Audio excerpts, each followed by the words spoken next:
क्या 2026 में रिसेशन देखने को मिल सकता है। और मैं यहाँ केवल इंडिया के रिसेशन की बात नहीं कर रहा हूँ, मैं यहाँ पूरा ग्लोबल मार्केट को कवर कर रहा हूँ। तो यहाँ पे अगर मैं किसी कंट्री का नाम लेता भी तो ऐसा एग्जांपल लूँगा मैं, क्योंकि उस कंट्री के बारे में नहीं बता रहा हूँ आपको, केवल इंडिया के बारे में नहीं बता रहा हूँ, या आरबीआई की पॉलिसी को पढ़ रहा हूँ, या गवर्नमेंट की किसी पॉलिसी को पढ़ के मैं इंडिया के रिसेशन की बात कर रहा हूँ। मैं यहाँ पूरे ग्लोबल मार्केट को कवर कर रहा हूँ। क्योंकि अभी आप देख सकते हो कि ट्रेड वॉर चल रहा है, चाइना कॉन्फ्लिक्ट चल रहा है अमेरिका के साथ, चाइना को कितनी दिक्कतें आ रही है बिजनेस करने में अमेरिका के साथ, इंडिया भी टैरिफ से जूझ रहा है आपका, ठीक है। तो यहाँ पे मैं सिर्फ किसी एक कंट्री की बात ना करके पूरे ग्लोबल में मैं बात कर रहा हूँ कि पूरा ग्लोबली रिसेशन देखने को मिल सकता है। तो इस वीडियो में बने रहना, बहुत बढ़िया आपको कॉन्टेक्स्ट मिलने वाला है। अब सबसे पहले हम ये समझते हैं कि रिसेशन होता क्या है, आखिर किसी कंट्री में रिसेशन आती कब है। देखिए, रिसेशन समझने का सबसे सिंपल मैं आपको पॉइंट्स बताता हूँ। किसी कंट्री का जीडीपी ग्रोथ अगर लगातार 2 क्वार्टर नेगेटिव रिपोर्ट किया जाए, किसी कंट्री में अनएम्प्लॉयमेंट बढ़ जाए, दूसरा पॉइंट, उस कंट्री में बिजनेस इन्वेस्टमेंट घटता हुआ देखने को मिले आपको, ठीक है, उस कंट्री में कंज्यूमर की स्पेंडिंग घट जाए, ठीक है, अगर ये सारी चीज़ें किसी कंट्री में हो रही है तो इसका मतलब ये है कि उस कंट्री में रिसेशन चल रही है या फिर कंट्री में रिसेशन आने वाली है, ठीक है। तो ये तो हो गया आपको सिंपल रिसेशन का मतलब। अगर मैं इसको मिडिल क्लास के लैंग्वेज में समझाऊँ तो मिडिल क्लास में अगर जॉब्स कम हो, सैलरी ग्रोथ कम देखने को मिले आपको, ठीक है, मिडिल क्लास पे प्रेशर बने एक छोटे से सामान को भी खरीदने में, जो डेली यूज़ के प्रोडक्ट होते हैं, तो समझ जाओ कि कंट्री बहुत दिक्कत से जूझ रही है, कंट्री में रिसेशन आ चुका है या फिर कंट्री में रिसेशन आने वाला है। अब हम ग्लोबल इकोनॉमी 2026 का रिस्क समझते हैं। ग्लोबल इकोनॉमी 2026 अभी मिक्स्ड सिग्नल दे रहा है।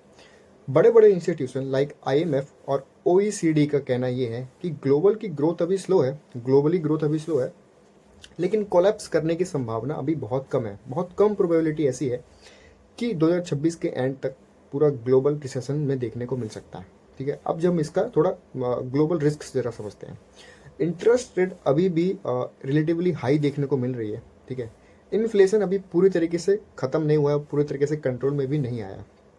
जियो पॉलिटिकल टेंशन भी बढ़ रही है, आप देख सकते हो ग्लोबली, ठीक है। चौथा है आपका नेशनल डेट बहुत सारी कंट्री पे बढ़ रहा है। सबसे बड़ा एग्जांपल लेता हूँ आपका यूएस।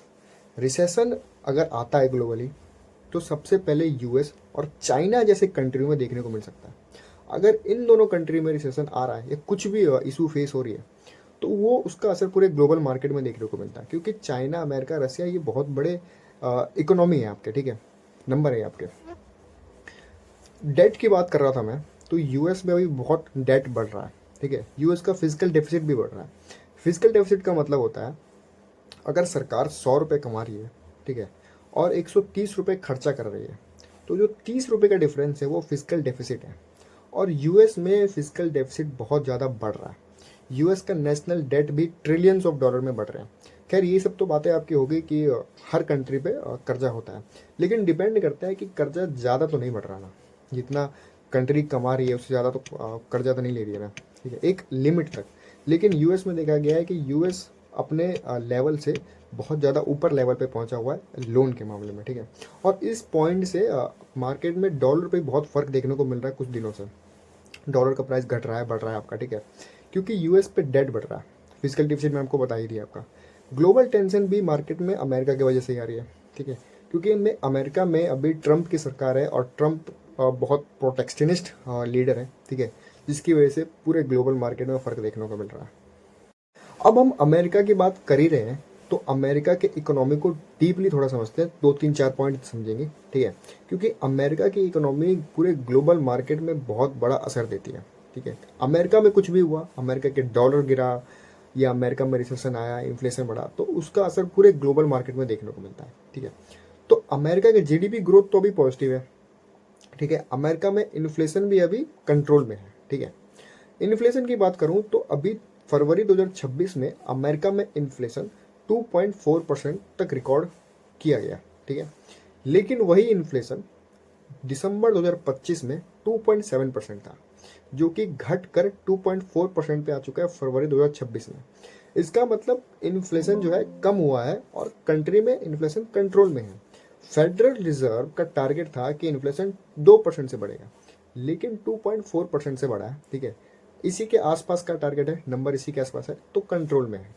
देखो, इन्फ्लेशन जब सबसे ज़्यादा बढ़ता है, अगर किसी कंट्री का किसी कंट्री के सेंट्रल बैंक का टारगेट ये है कि इन्फ्लेशन 10% से बढ़े या 5% से बढ़े, ठीक है, लेकिन इन्फ्लेशन 20% से 25% से बढ़ता है, तो वो कहता है कि इन्फ्लेशन कंट्रोल से बाहर है।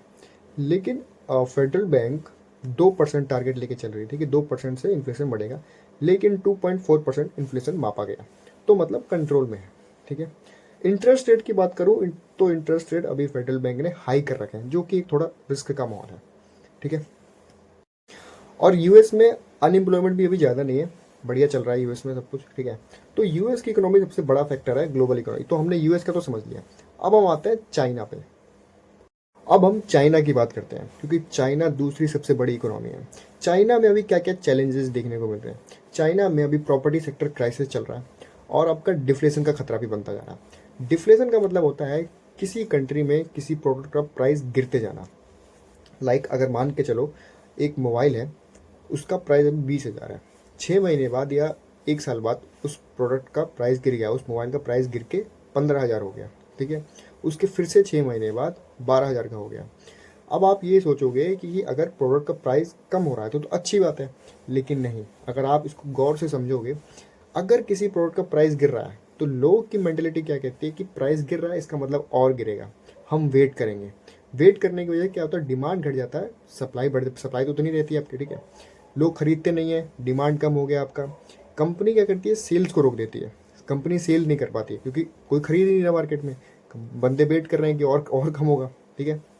सेल्स कम हो गया, कंपनी की ग्रोथ रुक जाती है। कंपनी की ग्रोथ रुकती है तो जॉब्स रुक जाते हैं, ठीक है। जॉब्स रुक गए आपके तो मार्केट में कंट्री में आपका रिसेशन देखने को मिल गया। तो अभी चाइना में डिफ्लेशन का खतरा बनता हो जा रहा है, ठीक है।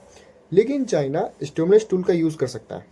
मतलब कहने का है, अगर चाइना की इकोनॉमी गिरती है, चाइना में कुछ भी अगर क्राइसिस आता है, ठीक है, तो चाइना स्टिमुलस टूल का यूज़ कर सकता है। लाइक अगर किसी सेक्टर में 2% से ग्रोथ होनी थी, लेकिन वो सेक्टर गिर रहा है, ग्रोथ नहीं कर पा रहा, तो चाइना क्या कर सकता है, उसको फाइनेंशियल सपोर्ट दे सकता है, पैसों में, इंफ्रास्ट्रक्चर में, उस चीज़ को बूस्ट देने के लिए। तो चाइना अपने इकोनॉमी को बूस्ट दे सकता है स्टिमुलस टूल का यूज़ करके। तो फिर से चाइना अपने उसी लेवल पे आ जाएगा। तो अभी चाइना भी खतरे से बाहर है, ठीक है। तो अमेरिका भी हमने समझ लिया, चाइना भी समझ लिया। अब हम जरा इंडिया पे आते हैं। अब हम इंडियन इकोनॉमी की बात करते हैं, क्योंकि इंडिया की इकोनॉमी भी बहुत बड़ी इकोनॉमी है पूरे वर्ल्ड की। अभी 4th लार्जेस्ट इकोनॉमी है, लेकिन फोरकास्ट ये भी है कि 2027 तक इंडिया तीसरी सबसे बड़ी इकोनॉमी बन जाएगी। हाल ही में हुए इंडिया टुडे एआई समिट में बताया गया कि एआई 2035 तक $550 बिलियन का योगदान दे सकता है इंडियन इकोनॉमी में, ठीक है। और 2035 तक इंडियन इकोनॉमी 30-35 ट्रिलियन डॉलर की हो सकती है। खैर वो तो हो गई आपकी फ्यूचर की बात, जीडीपी की बात। इंडिया में जीडीपी ग्रोथ भी बढ़िया चल रहा है। फोरकास्ट ये है कि इंडिया 6-7% जीडीपी ग्रोथ कर सकता है, ठीक है। अब हम बात करें इंडिया की, तो इंडिया में इंफ्रास्ट्रक्चर इन्वेस्टमेंट भी सही कर रही है गवर्नमेंट, ठीक है। मैन्युफैक्चरिंग भी हो रही है आपकी। एआई की बात करें तो अच्छा खासा अभी एआई समिट भी चल रहा है आपका, ठीक है। इंडिया एआई पे भी बहुत फोकस कर रहा है, ठीक है।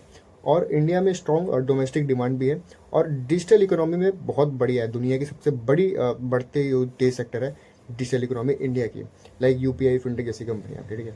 तो इंडिया में भी अच्छा खासा चल रहा है। इंडिया भी रिस्क से बाहर है कि इंडिया में रिसेशन आ सकता है।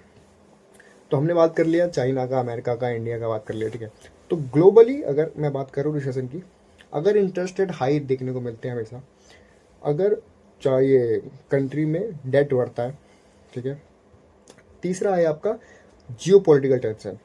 अभी जियो पॉलिटिकल टेंशन चल रहा है, अगर वो और बढ़ा आगे चल के, ठीक है, तो ये सारे कारण आपके बन सकते हैं कि 2026 में पूरे वर्ल्ड में, पूरे ग्लोबल में रिसेशन देखने को मिल सकता है।